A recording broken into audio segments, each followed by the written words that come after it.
네, 안녕하세요. 랑랑입니다. 자, 현재 시점에서 이제 채 7일밖에 남지 않은 대선을 앞두고 우리 대구 부동산에서는 어떻게 좀 관심을 가지고 있어야 될까 한번 이야기를 해볼까 합니다. 지금 뭐 사실 이제 대선이라고 하면 각 후보자에 대한 검증, 그 사람이 어떤 인물인가 여기에 이제 포커스가 맞춰져 있지만은 오늘은 이제 각 개별 인물의 어떤 성향이라거나 아니면은 뭐 도덕성 이런 거를 얘기할 건 아니고요. 어쨌든 이제 좀 제 영상을 보시는 분들은 부동산에 대부분 이제 관심이 있지 않을까라는 생각이 드는데, 이 부동산의 측면에서는 어떤 식으로 바라봐야 될까, 특히나 이제 공략에 맞춰가지고 바라보는 것이 가장 객관적이다라고 볼 수가 있겠죠. 자, 그래서 오늘은 공략을 토대로 우리 대구 부동산에 미칠 영향들을 같이 한번 살펴보게 될 거고요. 개별적으로 여기에 더해가지고 뭐 각자 개인이 생각하는 뭐 어떤 가치관이라든지 아니면은 방향성에 따라 선택을 하시면은 좋을 것 같습니다. 대선 후보의 부동산 공략이라는 주제로 한번 시작을 해보게 될 거고요. 구체적인 공략에 앞서 가지고 결국에 이제 정치라는 것을 우리가 어떤 식으로 바라봐야 될 것인가, 여기에 대한 정립이 좀 필요할 것 같습니다. 넓고 얕은 지식이라는 책에서 이 정의를 좀 해두고 있거든요. 상당히 좀 이해가 쉬워가지고 한번 말씀을 드려보겠습니다. 결국 이제 정치라고 하는 것은 경제 체제를 무엇으로 할 것인가에 대한 논의가 될 것이다. 이 보수 진영과 진보 진영, 가장 대표적인 정당들이죠. 보수라고 하면은 국민의힘이 될 거고요. 진보라고 하면은 더불어민주당, 이런 것들이 우리나라를 대표한다라고 볼 수가 있겠는데, 먼저 보수 진영이라고 했을 때는 정부의 개입보다는 시장의 자유를 조금 더 목적으로 하게 되고요. 그리고 진보라고 했을 때는 시장의 자유보다는 조금 더 정부의 개입을 중요하게 생각을 한다라고 하는 겁니다. 각자가 뭐 보수, 각자가 진보라고 해서 서로 상대방이 이제 뭐 자유를 아예 생각하지 않느냐, 혹은 정부의 개입을 아예 생각하지 않느냐, 뭐 이런 측면은 아니고요. 보다도 무엇을 중요하게 생각을 하는가의 측면에서 바라보면 좋을 것 같습니다. 자, 그래서 이제 뭐 보수 진영이라 했을 때는 시장의 자유라고 되어 있는데, 그냥 이제 알아서 굴러가게끔 놔두자라고 하는 거죠. 자, 그렇게 되었을 때는 뭐 빠른 성장이라든지 이런 것들이 장점이 될 수 있겠지만, 단점 같은 것들은 이제 그거죠. 양극화가 심해진다라는 겁니다. 돈 많이 버는 사람들이 더 많이 벌게 되고, 돈을 못 버는 사람들이 더 적게 벌게 되는 거다 보니까 빈부격차가 심해진다라는 게 이 시장의 자유 체제 하에서의 단점이 되겠고요. 정부의 개입이라고 하면은 어떻게 보면은 개입이라고 하는 표현 자체가 안 좋은 거 아니냐라고 볼 수 있겠지만, 복지라고 생각하시면 조금 이해가 쉬울 것 같습니다. 자, 그러면 이제 이러한 복지 정책들이 많이 늘려나가게 된다는 건데, 단점은 한마디로 노동 효율성들이 저하될 수 있다는 거죠. 일 안 해도 누구나 살 수 있는 세상이 되면은 사람들이 일을 좀 적게 하려고 할 것이다. 효율성들이 많이 떨어지게 된다는 거고요. 그리고 뭐 세금 같은 것도 더 많이 늘어날 것이다. 이런 측면들이 분명하게 있죠. 그래서 각자가 장점, 단점이 분명하게 있는 시점에서 뭐 하나가 좋고 하나가 나쁘다 뭐 이런 측면을 말하는 게 아니고요. 결국에는 나의 이익을 대변해 줄 입장이 무엇이냐라는 거죠. 그럼 내가 지금 좀 갖춰놓은 게 많다라고 하면은 아무래도 이 보수 진영을 조금 더 선호할 수밖에 없는 거고요. 이제 생활을 시작한 청년이라거나 혹은 지금 당장 많은 돈이 없다라고 한다면은 복지 쪽으로 관심을 많이 가질 수밖에 없습니다. 그래서 나에게 맞는 경제 체제가 무엇이 될 것이냐, 이런 것들을 잘 생각해 보시면 좋을 것 같고요. 결국 각 정당에서 대표로 나온 만큼 이러한 입장을 안 할래 안 할 수가 없다, 이렇게 생각을 하시면 되는 거겠죠. 자, 그러면 이제 후보자들의 이제 공약들을 한번 살펴볼 건데, 대통령 선거라고 검색을 하게 되면 제20대 대통령 선거라는 홈페이지가 나오게 됩니다. 자, 여기에서 보면 후보자의 공약을 확인할 수가 있는데, 이 중에서 이재명과 윤석열 그리고 안철수 정도를 한번 살펴보도록 하겠습니다. 자, 내용들이 다 비슷한 건데 10대 공약을 중심으로 한번 살펴보게 되었었고요. 자, 먼저 이재명 후보의 내용들을 한번 살펴보겠습니다. 우리가 특히나 관심을 두고 있는 것이 부동산 공략이라는 건데 네 번째 순위로 주장을 한 것들이 있습니다. 자, 이렇게 많은 내용들이 있는 상황에서 제가 PPT로 좀 정리를 해왔습니다. 일단 목표가 무엇인지 아는 것이 중요하겠죠. 일단 공급을 통해서 서민 주거를 안정시키겠다라는 거고요. 첫 번째. 자, 그리고 두 번째는 수도권과 비수도권의 균형 발전을 이루어내겠다라고 하였습니다. 자, 그럼 주거 안정과 균형 발전이 목표라고 했을 때 방법들 어떤 것들을 취할 것이냐. 자, 먼저 전국에 311만 호의 공급을 하겠다. 자, 공급이 첫 번째고요. 자, 그리고 이제 재건축 재개발에 있어서도 어느 정도 이제 완화를 하겠다. 신속협의제, 4종 주거지역, 안전진단 완화. 자, 어쨌든 더불어민주당이 현재 정권을 잡고 있고, 현재 정권 하에서는 재건축 재개발에 대한 완화가 거의 없었는데, 이런 것들은 기존에 있는 사람들이 워낙 민심이 안 좋다 보니까 지금은 재건축 재개발 쪽에서도 완화를 하겠다라는 거죠. 특히나 안전진단 완화 이런 부분들이 좀 중요하겠다라고 볼 수 있겠고요. 4종 주거지역이라는 표현이 새롭게 나오게 되었습니다. 기존에 3종 주거지역까지 있는데 3종은 용적률을 300%까지 우리가 올릴 수가 있는 거죠. 근데 이걸 4종까지 만들고 500%까지 올리겠다. 이런 내용들이 추가되었습니다. 이 말이 뭐냐면은 결국 이 사업성을 확보해 준다라고 하는 거니까 만약에 지금 200%가 넘는 용적률을 가지고 있는 오래된 구축 아파트에 살고 있다라고 했을 때 그 사람들도 아파트가 변화될 수 있도록 좀 해주겠다. 이런 취지가 좀 담겨 있다라고 볼 수가 있겠고요. 자, 이 재건축이라고 하는 것은 시간이 너무 오래 걸리는 것이다 보니까 안전진단이라든지 여러 가지 규제에 있어서 완화를 좀 해주겠다. 자, 이런 취지가 되겠습니다. 자, 그리고 이제 세부담을 완화하는 건데 이런 것들도 기존 정권에 좀 잘못되었다라고 하는 점들을 바로잡겠다. 이런 식으로 방향을 잡는 겁니다. 공시가격 개선이라든지 생애 최초 취득세 혹은 종부세 완화 등을 해주겠다. 자, 그리고 이제 주거복지 강화라고 하는 건데, 자, 장기 공공임대 10%까지 확대, 복지적인 측면들을 역시나 신경 안 쓸 수가 없는 거죠. 자, 그리고 이제 다섯 번째가 2개 초강력권을 만들겠다라는 겁니다. 자, 중부권과 남부권으로 나누겠다. 요 내용인 건데, 중부권 같은 경우에는 수도권, 충청도, 강원도를 합쳐가지고 형성하게 되는 거고요. 그리고 영남과 호남 그리고 제주까지 합쳐서 남부권을 만들겠다. 이 중부권, 남부권은 2개의 초광역권으로서 거점 개발을 시작하겠다라고 하는 거고 여기서 나온 표현이 뭐냐면은 메가 리전이라고 하는 겁니다. 자, 원래는 메가시티라는 표현을 많이 쓰거든요. 어쨌든 한 도시만으로 잘 살 수가 없으니까 광역화를 통해 가지고 큰 도시를 만들자라고 하는 건데 이걸 시티, 도시의 관점에서 지역의 관점으로 좀 넓히겠다. 리전, 지역이라는 뜻이거든요. 그래서 이제 조금 더 큰 지역들 가지고 우리가 한 도시로 만들겠다라고 하는 겁니다. 생활권 자체를 하나로 뭉친다라고 하는 거죠. 메가시티 정도로 해가지고는 따라갈 수가 없다. 우리가 앞서 나가기 위해서 메가 리전을 해야 된다. 이런 취지가 되는 것 같습니다.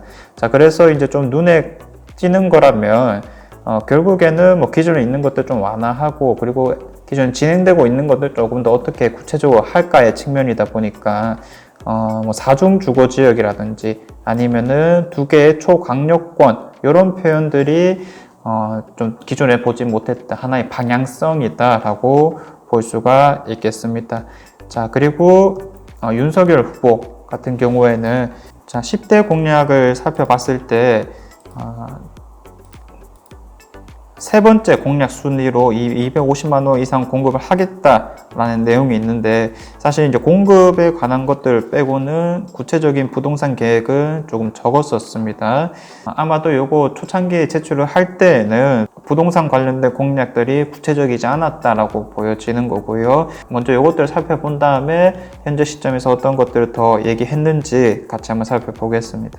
자, 그래서 윤석열 후보는 250만 호 공급을 통해서 주거 안정을 시키겠다라고 하는 건데 주택 공급 로드맵을 작성하고 늘 하던 거죠. 자, 그리고 이제 다양한 공급 방안들 재건축 재개발, 도심 역세권 개발, 그리고 원가 주택 이런 방법들을 취하겠다. 없다라고 얘기를 했습니다. 뭐 크게 딱히 눈길이 가는 것은 없었다라고 보여지고요. 자, 이재명과 윤석열 후보가 가장 중요하다라고 했을 때 좀 이따가 이 두 후보를 직접적으로 한번 비교를 해볼 건데, 자, 가기 전에 안철수 후보도 한번 보겠습니다. 자, 안철수 후보의 목표는 자가 보유율 80% 확대, 주거 안정을 시키겠다라는 거죠. 자, 주거복지 강화, 그리고 이제 투기 근절 하겠다. 이런 목표를 가지고 어떤 방법들을 취하냐면은 역시나 공급이 가장 핵심이다라고 볼 수가 있겠고요. 청년 캠퍼스, 청년들이 어쨌든 사회적 약자이기 때문에 이 청년들을 위해서 어떤 공급 방안을 해줄 수 있을까. 자, 그리고 45년 초장기 모기지론. 지금 우리 주담대가 보통 30년 만기잖아요. 그래서 이거를 뭐 35년 혹은 40년까지 청년들을 대상으로 모기지론을 하겠다. 이런 계획들은 어느 정도 나와 있지만 45년이라고 하는 것은 또 처음 보는 방향성인 것 같습니다.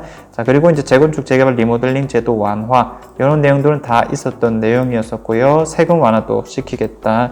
자, 생애 최초 취득세 100% 감면, 1주택자 재산세 감면, 그리고 다주택자 누진세 강화, 종부세 이연 제도. 자, 이연 제도라고 하는 것은 어제 종부세가 큰 금액이다 보니까 이것들을 당장 낼 수 없다면은 좀 천천히 내게 해줄게. 자, 이런 얘기들을 하는 거죠. 청약에 있어서는 연령대별 쿼터제를 도입하겠다.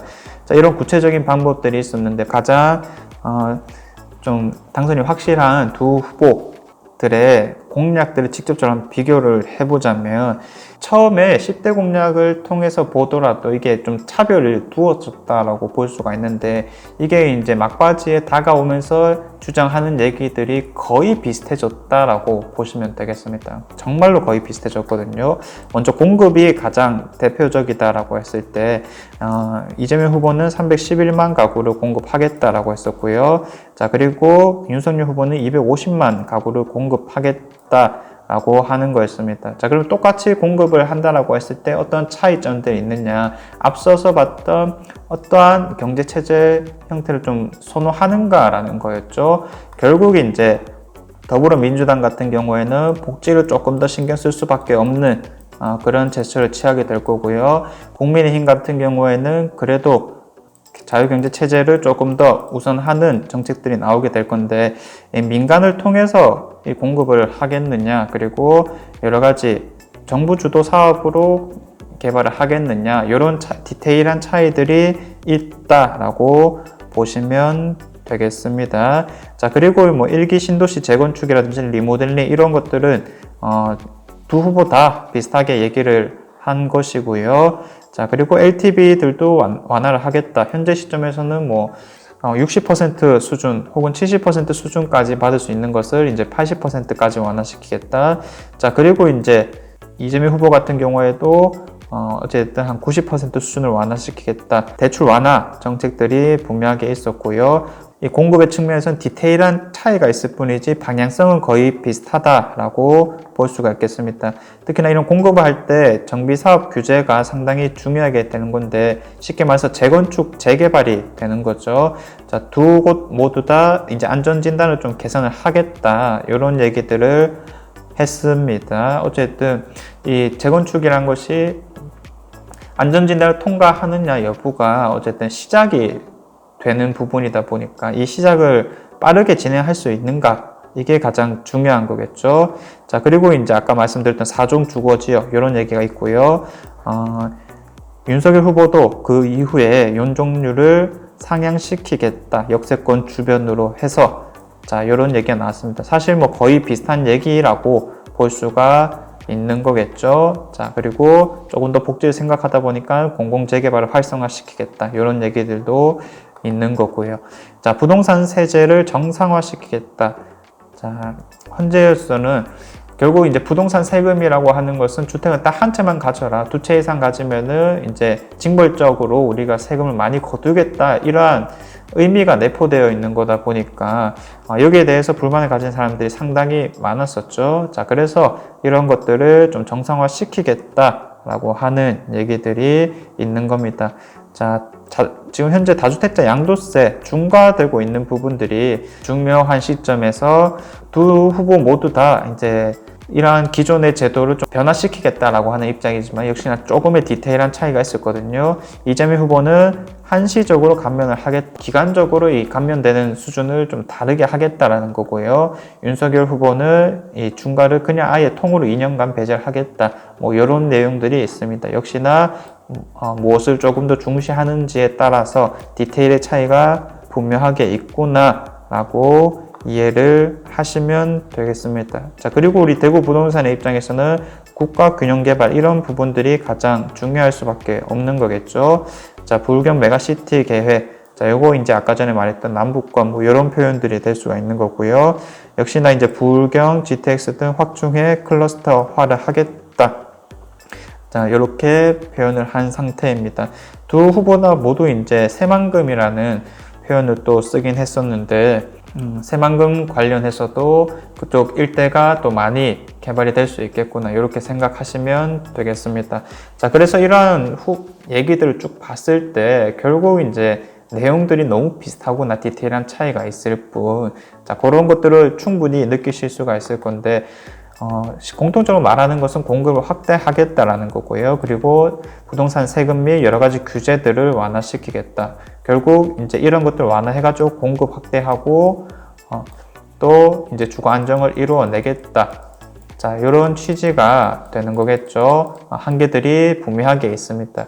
어쨌든 기존에 좀 불만을 가지고 있는 것들에 개선을 하는 대책들이 대부분이기 때문에 좀 표를 얻기 위한 공약들이 아니냐, 단순하게 그렇게 볼 수가 있겠고요. 새로운 것들의 이제 방향성을 제시할 수 있는가, 이게 가장 중요할 것 같은데, 이 방향성을 한 3가지 정도로 우리가 정리할 수 있을 것 같습니다.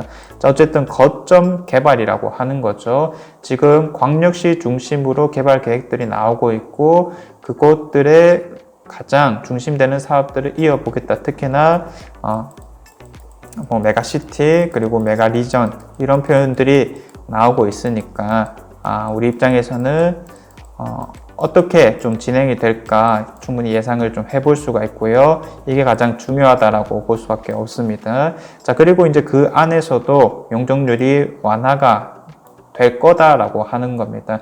기존의 300% 용적률로는 어쨌든 변화하기가 힘들 거니까 500% 정도까지 용적률을 올릴 수 있도록 뭐 새롭게 만들어진다면 4종 주거 지역이라는 표현이 가장 적합한 거겠죠. 자, 그리고 이제 도심 역세권 개발. 어쨌든 이 공급이라고 하는 것은 뭐 여러 가지 택지지구라든지 이런 식의 진행이 될 수도 있는 건데, 우리가 이제 경험적으로 알고 있다시피 더 이상 도심지 내부에 택지 개발을 할 곳이 없다 보니까 이게 외부 조금 떨어진 곳에서 택지지구 개발을 해 공급을 확대한다 하더라도 이게 실효성이 좀 떨어지는 거다. 왜냐하면 인프라라든지 교통이 많이 부족하기 때문인 거죠. 결국 도심지에 사람들이 몰릴 수밖에 없구나. 그래서 이런 도심 역세권 개발이 진행될 것이다 라고 하는 것은 뭐 당연한 사실이다 보니까 이런 것들에 초점 맞춰가지고 공약들이 구체적으로 또 진행이 될 수 있을 것인가 가장 중요하게 될 수밖에 없겠습니다. 자, 그래서 이제 대구 부동산의 영향을 한번 살펴보면 메가시티, 메가리전 이게 이제 가장 중요하게 되는 거겠죠. 지금 현재 시점에서는 대구가 경복권이랑 좀 맞춰서 진행되고 있지만은 지금 얘기 나오고 있는 것들을 보면은 뭐 대구 경상권에서도 멈춰 있을 게 아니라 부산이라든지 이 남부권으로도 더 연장이 될 수 있겠구나. 특히나 호남권 거기도 같이 묶일 수가 있겠구나. 달빛 내륙척도라고 해가지고 이미 뭐 사업들이 구체적으로 좀 진행이 되려고 하고 있다 보니까 하나의 방향성으로 잡고 우리 대구 부동산도 이 초점에 맞춰서 살펴보시면 좋을 것 같습니다. 결국 이제 우리가 각자 후보의 어떤 도덕성이라거나 인물됨 이런 것들의 초점은 뭐 각자 알아서 판단을 할 거다라는 생각이 들고요. 속해 있는 정당에 따라서 그 정당들은 어떠한 초점으로 이 공약들을 진행할 수밖에 없는가에 집중해서 말씀을 좀 드렸습니다. 그리고 나의 이익을 대변할 수 있는 입장이 뭐가 더 맞을 것이냐 이런 취지가 될 수밖에 없기 때문에 여러분들의 이익에 맞춰가지고 옳은 선택을 한번 해보시길 바라겠습니다. 네, 이상 제가 준비한 내용은 여기까지고요. 다음에는 더 좋은 내용으로 한번 찾아보도록 하겠습니다. 감사합니다.